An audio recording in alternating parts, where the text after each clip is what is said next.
Hello everyone and welcome to our podcast called eCommerce Matters. Rob's already got the arms up in the air, so clearly he's psyched this morning to talk about all things related to pricing and e-commerce. BlackCurve is the company that's talking to you today.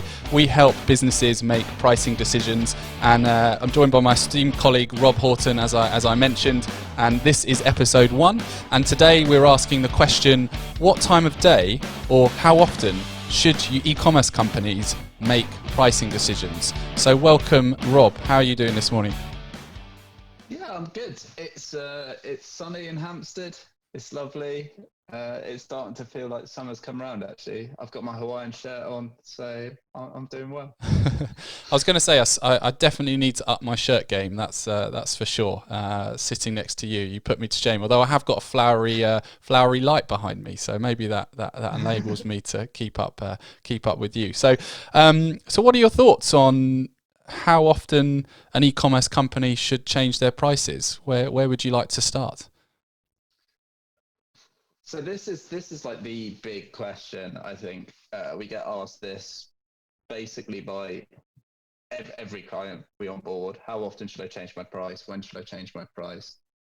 And the really not frustrating, but the real answer is there isn't a kind of set time. It really depends on the marketplace you operate in. Some marketplaces it needs to be daily or intraday. Some it needs to be weekly. Some it can be monthly. Some it can even be quarterly. So I'll give you some examples. So if we take not e-com, but another extreme, travel and tourism, heavily competitive market, those prices are changing to the minute because of capacity considerations and all the rest of it. If we move into e-com, you've got a very different customer journey. So I talk about this a lot, but if I've just bought an oven, it's sitting in my sitting room, I won't show the camera, but it's an expensive purchase, right? So I did some research, went away and thought about it and came back. And if the price had changed too much in that time period, I think I'll be a bit annoyed. So that naturally sets a cadence. That is not to say you shouldn't be regularly changing your prices, but it means that you've probably got 3 days to a week where you need a bit of price stability to let people's buying behaviors manifest, right? Yeah, I mean, I think.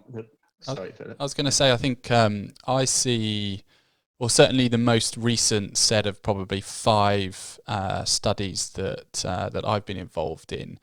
If these are e-commerce companies, right, that the average that I'm seeing across their entire portfolio is they're changing price on average once a month. So sometimes it's slightly more than once a month, sometimes slightly less, but that very much seems the average. And I think when we drill into that in a bit more detail, I think that's because obviously it's including their long tail products, right? So it's including stuff that, there's only so many hours in the day.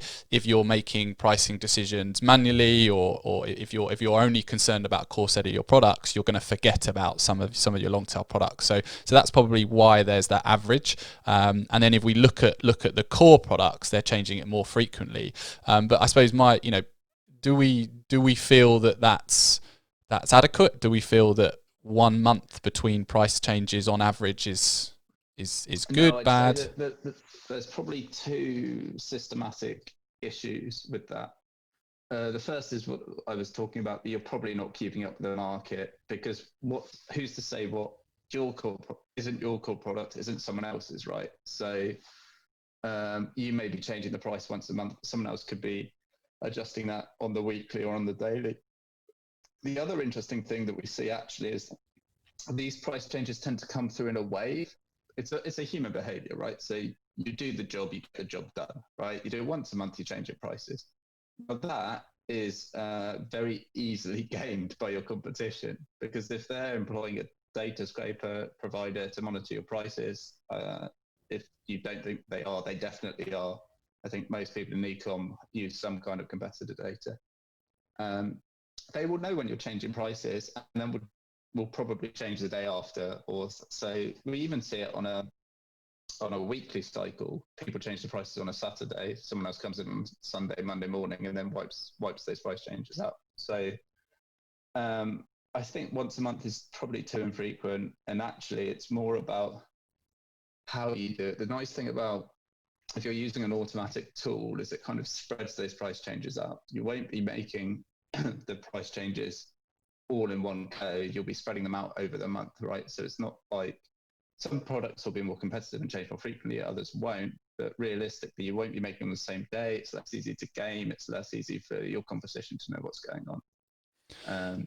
Yeah, and I think, I mean, I would definitely agree with that in terms of the case studies that I've been involved in. Rob and I don't always work together, although we seem to be on these videos and podcasts together fairly frequently. The thing that I've witnessed is that the companies that seem to change their prices more frequently than that, so those companies that are making lots of pricing changes, they seem to be growing, quicker. They seem to have more of the market share. They seem to generally be larger in terms of revenue size.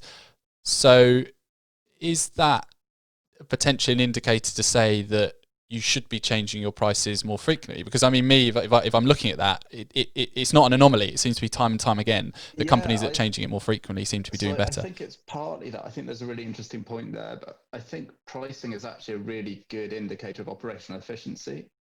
So a lot of, before they come on with us or a competitor, I imagine a lot of companies just don't have the operational capability to change prices as frequently as we like. We hear that a lot during sales and customer success and all the rest of it. So what I think you see is that the more frequently, yes, keeping up the marketplace is important to maximize revenue and all that, but actually what you're seeing is an efficient organization. If someone can change prices on frequently, very frequently, that means that all their systems are lined up. It's probably an indication that their data infrastructure is healthy, for example, and then all the plumbing in the back end's healthy, the business level operations, everyone's talking to each other.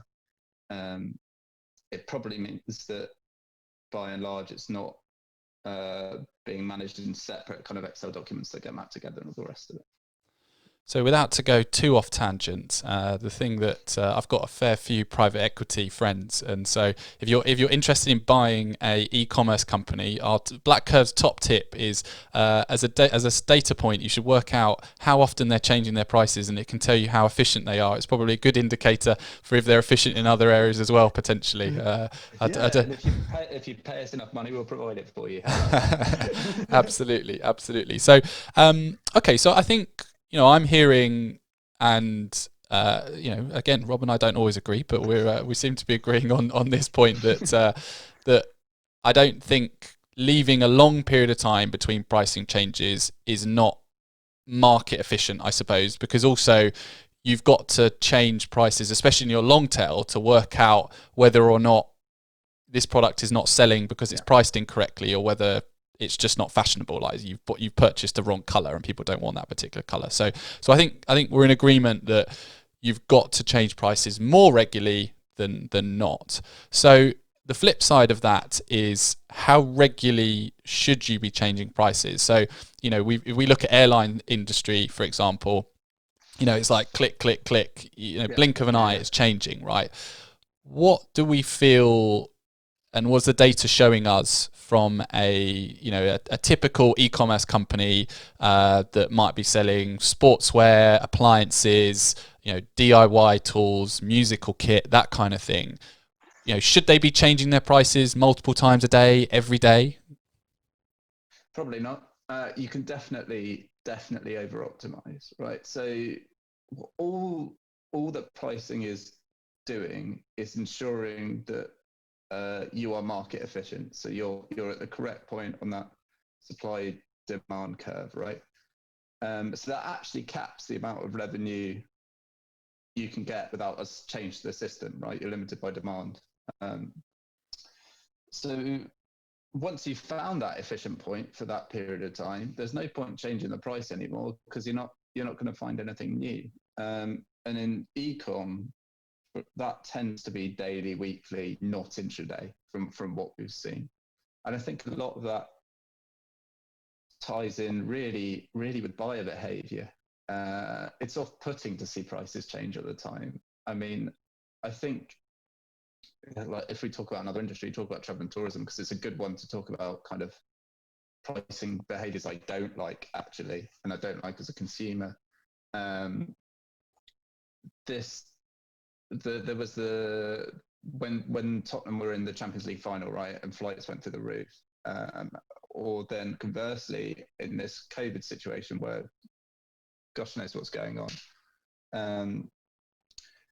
these kind of intraday pricing and massive price swings are really off-putting to consumers. They really hammer consumer confidence in the brand, right? So if you have market dominance in the way an airline does, you can kind of get away with that because you're still within a price point. You're really the only provider. I still want to get on a plane and go on holiday. I mean, especially now.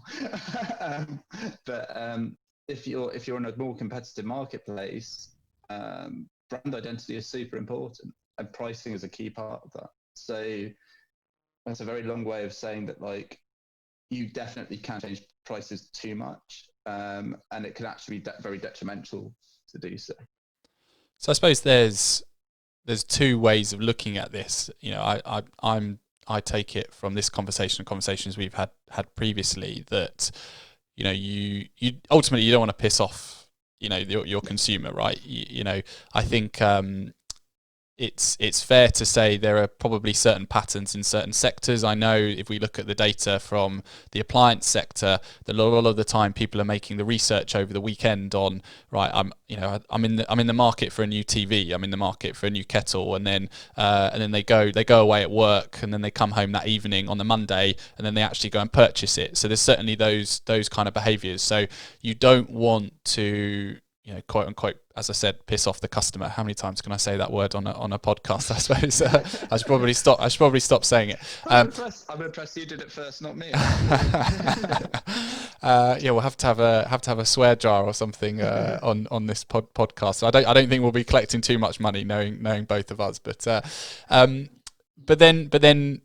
If I step out from a data point of view, you know, I'm also passionate, especially if you're looking on average, that if you're looking to make pricing decisions based on your data, you've got to be selling statistically enough volume in order to work out, is that price point contributing to my business in a positive or a negative way. Mm-hmm. So although, you know, you need to change the price more frequently to test, but also you need to hold the price for a period of time in which to bed it down and get that statistical volume. I mean, you know, okay, I probably shiver when I say the term price elasticity, you know, but we are starting to get into that vein. Yeah. But sort of, you know, again, to stay sort of slightly conceptual at the moment, you do need to bed that price in for a period of time.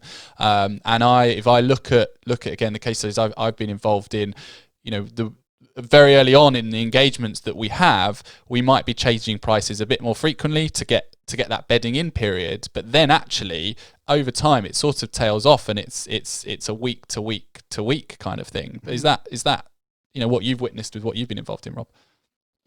Yeah, I think that's true.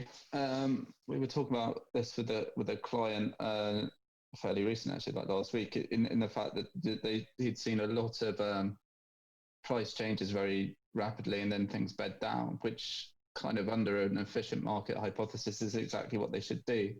I mean, the slightly fly in the ointment for a pricing company is that you have to then explain the value in that. But when people have got used to seeing large numbers of price changes on a daily or weekly basis. But I think it's a really interesting one, and something, sorry, this is a bit conceptual, and I apologize for that in advance, but this is probably one for more of the data geeks out there. But like, there is a strong argument at the minute that we are not in an equilibrium market, because we've had this, and we've spoken about this elsewhere, but this massive switch from being demand limited to suddenly being supply limited because of all the disruption to the supply chain and the rest of it. So actually, unfortunately, a lot of historical price elasticity calculations will go right out the window because they will reflect the old demand levels, not the new demand levels. Now, I do think the stuff we're seeing it's coming back, but I think actually consumer behavior has dramatically changed during this period. Now, when this applies to your inventory, which is, I guess, the more interesting bit, your super, the ones you're on top of are probably the ones your competitors are on top of, and that's probably a very efficient market, even if you're hand managing it, right? Looking at it day to day, you're making probably daily or weekly price changes on those yourself. A good example of that is, I don't know, Dyson Hoovers. Everyone buys Dyson Hoovers, right? Like it's an incredibly competitive marketplace. Are you in the market for one, Rob? Are you? I've already got one, actually. Okay.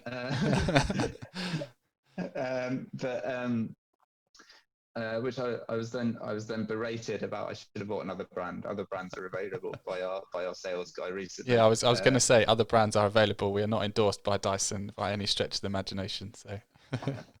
That's what I thought. No, but it's more interesting when it gets to the long tail, because traditionally this is where we would have spent longer price testing. I call it, like, there's a music term, it's call and response, right? You put something out to the market, you wait for the market to come back, and then you do that. Interestingly, we've seen from our algorithms over the past, or especially going into COVID, things just fly up very successfully, actually, which is nice to see, because I mean, this is 0809 territory. You can chat all you want about how good your AI is and the rest of it, but until you market test it in a crisis, which is what this was, right? Or it still is, you don't know. And that response time is probably got much shorter, at least at that period. And then I think it's stretching back out again. So I think there's a real reason for that, because as stock diminishes, people have to buy different products, right? So you still need, I don't know, if your oven breaks and you've always bought a brand, sorry, ovens on the brain, there's one sitting over here.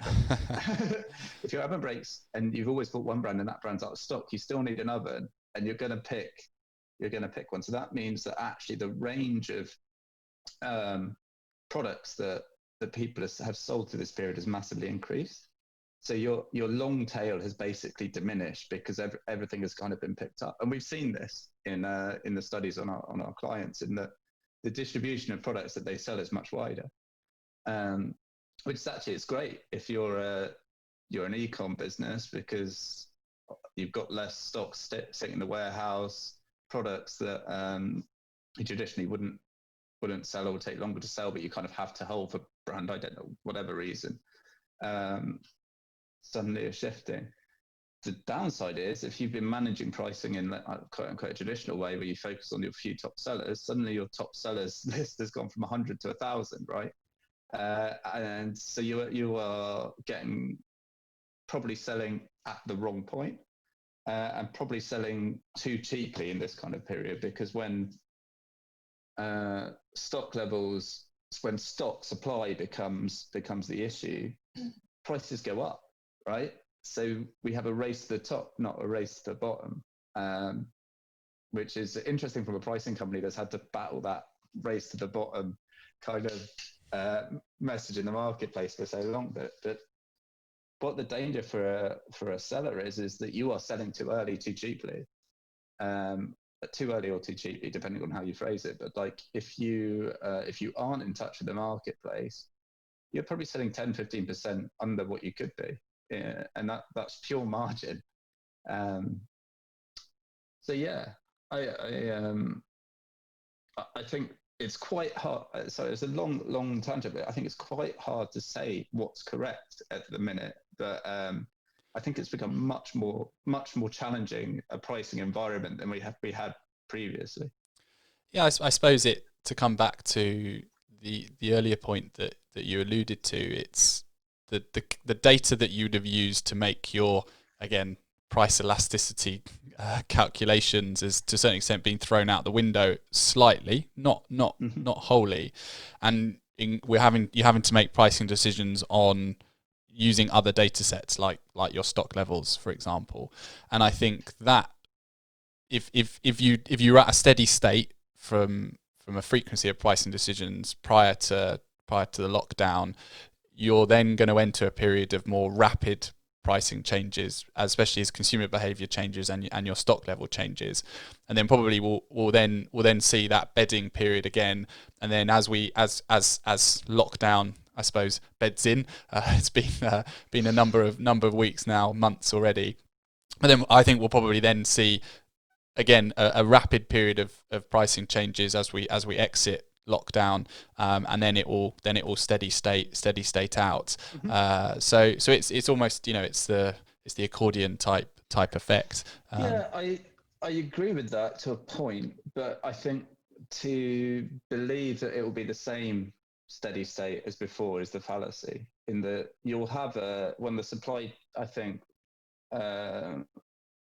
me think. Well, China is opening up. The real problem is India at the minute, from what I've heard from people. So, but when that economy opens back up and the supply chain begins to get sorted, people can get their containers again.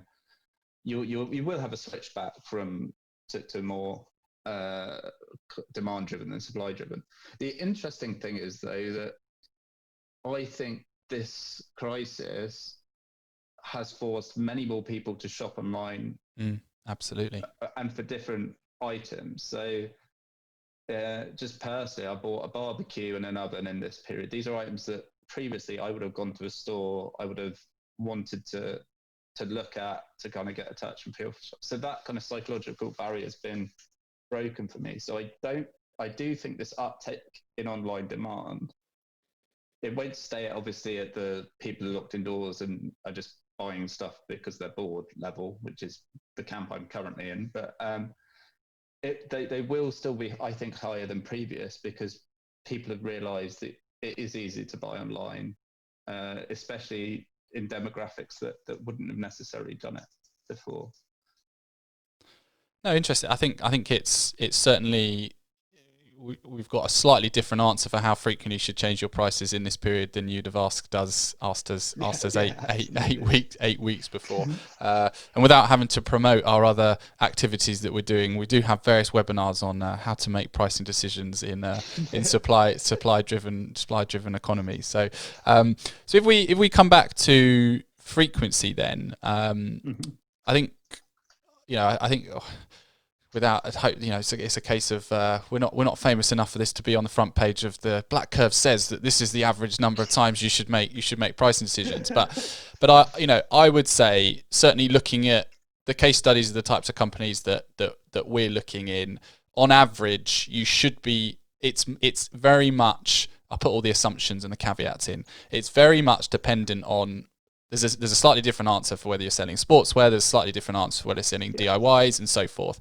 But I would say, on average, across all of your products, about a week between price changes, once you've bedded in, is quote unquote about right. You can't quote me, even though I said quote, right? Okay, so that's I will now. You will now. So that's about right. Okay, so if you're currently add to that, sorry, I would just add to that. It's about a week, but don't make your price changes all on the same day.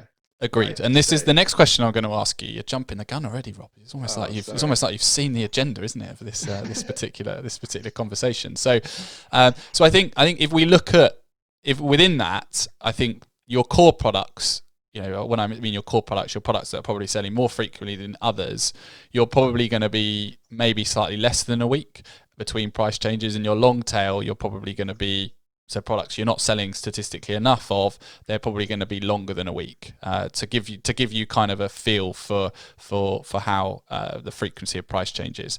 So the next question that I think this dovetails quite nicely in, we've hopefully wrestled the frequency question. Is there a particular day of the week that people should be changing prices on? So it's Monday at 9:22 and 30 seconds. Yeah, that is the company line. We always say Monday at 9:22 is price change time. You can quote us on that. No, it's a really, really interesting question. So from numerous clients I've seen, and this ties into the previous one actually, have weekly sales cycles, as in their demand through the week changes dramatically. Again, it's behavioral. They sell more at the weekends and early in the week and less in the middle of the week. So there is this sinusoidal demand pattern that goes through.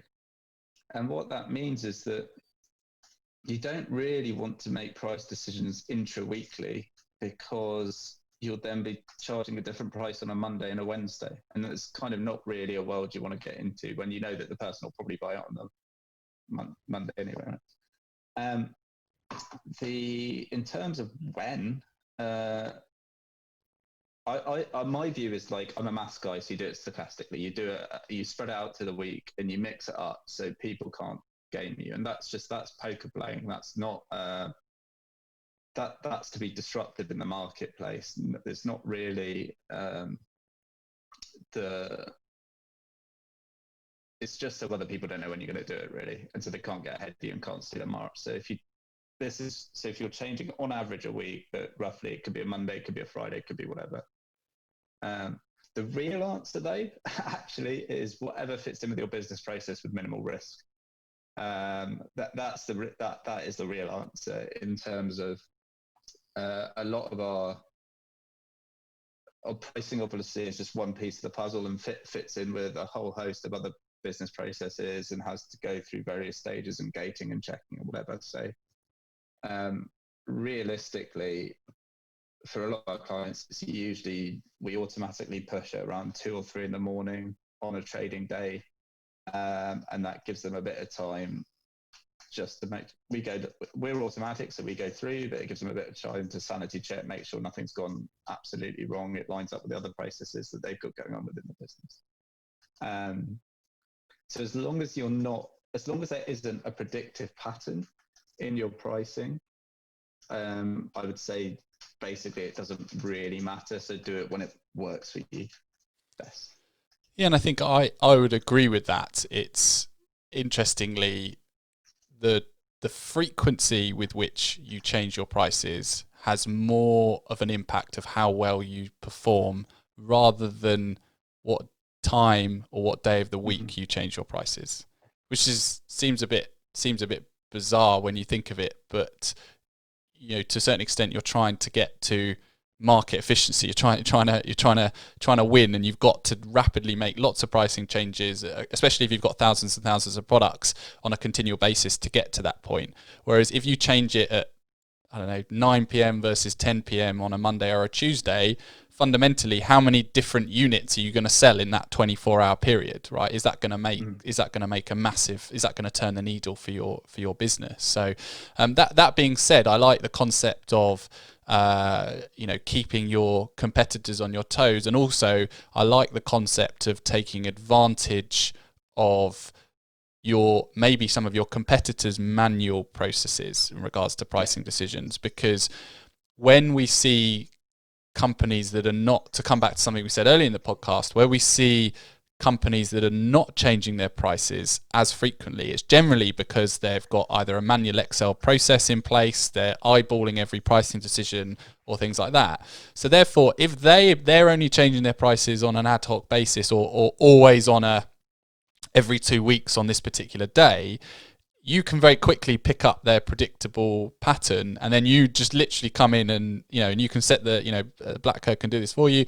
You can quickly come in and as soon as they've done it, you then make all of your decisions, and then you can win in that 2 week period until they come back and change it, and then you have it again. And that's what we mean by working out what makes sense for your particular market and your particular context. And the absolute joy of using, I won't pitch us too much, but using kind of automatic pricing technology is that you get that insight immediately. Well, the next day, probably automatically, you scrape their site, you scrape Google Shopping or Amazon or whatever, you get their price changes, you adjust based on your business rules. So you're doing it and you haven't had to do anything, right? You just know that it doesn't matter what they do. Okay, they notice they're getting gazumped by you, so they decide, well, this week I'm going to do it on a Wednesday rather than a Monday. The scraper picks up on the Wednesday and does it on the Thursday, and the poor person over there is pulling their hair out. Like, you get it for free, in effect. Well, not for free, but you know what I mean. That's what you get this podcast for free, but yeah. But that's the core advantage of the technology, right? In very simple terms, is that you knock anyone who's doing a manual process gets knocked out the water because they can't keep up. Especially if they're managing 10 SKUs, they could do it. But if they're managing 10,000 SKUs, you got no chance. Absolutely no chance. Okay. Was there anything else, Rob, you wanted to cover or ask, or you think might be worth discussing while we've got both of us here? No, I think the core for me is that, like, weekly is about right. Technical arguments aside, for most e-com spaces, the real differentiator for us is that if you're managing tens or a couple of hundred products, you probably can do that by hand. I'm not gonna go pick that fight. But if you've got tens of thousands or thousands of products, then that weekly thing, you probably should be thinking about some form of software to do that, just to keep up, because this isn't really about tactical pricing or stealing opportunities. This is just about being an efficient merchant or in the marketplace, right? And that's kind of entry level, because if you're not keeping up at that market cadence, any other data, any other information on the market isn't correct because it's biased by your bad pricing decision, in effect. So I think that is actually the key point for me. If you're not keeping up, you can't guarantee the validity of any of the business decision you're making. You don't know whether you're selling loads because you're too cheap or because it's demand in the marketplace, right? Does that make? You could just be getting scalped, basically. And the flip side of it is you don't know if you're not selling because you're too expensive or whatever. And then if you're folding this insight back into your business and you're not pricing correctly, you've got a warped view on the market. So that's the kind of important add-on as to why this kind of frequency question is so important to me as kind of a data guy in pricing. Yeah, and if you are sort of scratching your heads going, well, hang on a minute, I'm already doing competitor repricing at the moment. Surely I'm making enough pricing decisions already. One of the ways that the next steps you should look for in terms of directions towards, I mean, we always talk in, the pricing trade as call it sort of pricing maturity of how mature you are in your pricing operation, is if you're looking to make more pricing decisions, you sort of think, I feel like I've tapped out, I've hit a glass ceiling, what do I do next?